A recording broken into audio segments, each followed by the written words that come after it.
बुध ग्रह की शांति तथा सर्व सुखों की इच्छा रखने वाले स्त्री पुरुषों को बुधवार का व्रत करना चाहिए तथा श्वेत पुष्प, श्वेत वस्त्र और श्वेत चंदन से बुद्ध भगवान की पूजा करनी चाहिए। इस व्रत में दिन में एक बार भोजन करना चाहिए। इस व्रत के समय हरी वस्तुओं का उपयोग करना श्रेष्ठ है। व्रत के अंत में शंकर जी की पूजा धूप, दीप, बेलपत्र आदि से करनी चाहिए। साथ ही बुधवार की कथा सुनकर आरती के बाद प्रसाद लेकर जाना चाहिए। बीच में नहीं उठना चाहिए। तो नमस्कार दोस्तों, आज हम बुधवार की व्रत कथा सुनते हैं। एक दिन अपनी पत्नी को विदा कराने ससुराल गया। कुछ दिन रहने के पश्चात अपने सास ससुर से अपनी पत्नी को विदा करने के लिए कहा, किंतु सास ससुर तथा अन्य संबंधियों ने कहा कि आज का दिन है, बुधवार का दिन गमन नहीं करते।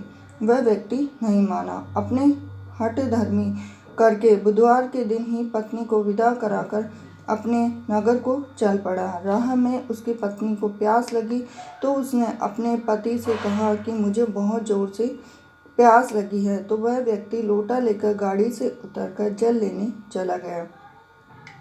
जब वह जल लेने चला गया तो राह में उसको बहुत जोर से प्यास लगी। तो प्यास लगने के साथ ही अपनी पत्नी के निकट आया और बोला, देखकर आश्चर्यचकित रह गया। तो वह यह देखकर आश्चर्यचकित रह गया कि ठीक उसी की पत्नी जैसी सूरत, जैसी वेशभूषा वाला एक व्यक्ति उसकी पत्नी के निकट गाड़ी में बैठा हुआ था। उसने क्रोध में दूसरे व्यक्ति से पूछा, तू कौन है जो मेरी पत्नी से निकट बैठा है? दूसरा व्यक्ति बोला, यह मेरी पत्नी है, मैं अभी अभी इसे ससुराल से विदा कराकर ला रहा हूँ। वे दोनों परस्पर झगड़ने लगे। तभी राज्य के सिपाही आई और उन्होंने दोनों को लड़ते हुए देखा। तो झगड़ा करते हुए उन्होंने व्यक्ति को पकड़ लिया और स्त्री से पूछा कि तुम्हारा असली पति कौन है? उसकी पत्नी शांत ही रही, क्योंकि दोनों एक जैसे थे। वह किसे अपना पति कहे? तो वह व्यक्ति ईश्वर से प्रार्थना करता हुआ बोला कि हे परमेश्वर, ये क्या लीला है कि सच्चा झूठा बन रहा है। तभी आकाशवाणी हुई कि मूर्ख, आज बुधवार के दिन तुझे गमन नहीं करना था, तूने किसी की बात नहीं मानी। यह सब लीला बुद्धदेव भगवान की है।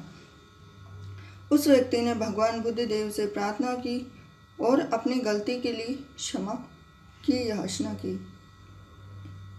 तब मनुष्य के रूप में आए भगवान बुद्धदेव अंतर्ध्यान हो गए। वह व्यक्ति अपनी स्त्री को लेकर घर आया। इसके बाद पति पत्नी बुधवार का व्रत नियम पूर्वक करने लगे। जो व्यक्ति कथा को श्रवण करता है तथा दूसरों को सुनाता है, उसको बुधवार के दिन यात्रा करने का कोई दोष नहीं लगता है। सर्व प्रकार से सुखों की प्राप्ति होती है। तो ये थी छोटी सी कहानी बुधवार व्रत कथा की। जिनको भी पुत्र की प्राप्ति नहीं है, जो पुत्र प्राप्ति करना चाहते हैं, उन्हें बुधवार की व्रत कथा जरूर सुननी चाहिए, व्रत करना भी चाहिए। और ख़ास तौर पे जो माताएं जिनके एक पुत्र हैं, उन्हें इस दिन सिर नहीं धोना चाहिए। अगर किसी कारणवश या परिस्थितिवश अगर आपको सिर धोना भी पड़ जाए तो आपको अपनी पुत्री से पूछकर सिर धोना चाहिए। और साथ ही साथ इसके साथ एक दूसरा उपाय भी मैं आपको बताती हूँ कि आप गणेश जी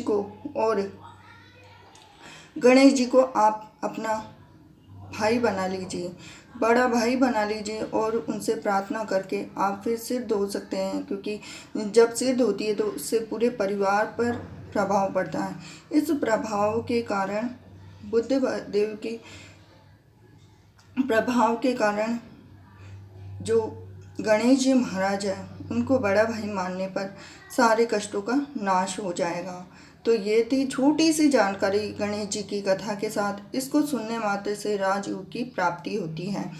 अगर आपको, आशा करती हूँ कि बुधवार की व्रत कथा पसंद आई हो, तो कथा अधूरी हो तो पूरी करना, पूरी है तो उसका मान रखना। वीडियो पसंद आया तो वीडियो को लाइक कीजिए, चैनल को सब्सक्राइब कीजिए और बेल आइकन को जरूर दबा देना, क्योंकि एक लाइक से मुझे मिलती है मोटिवेशन आपके लिए अच्छा वीडियो बनाने के लिए। ओम गंग गणपति नमः।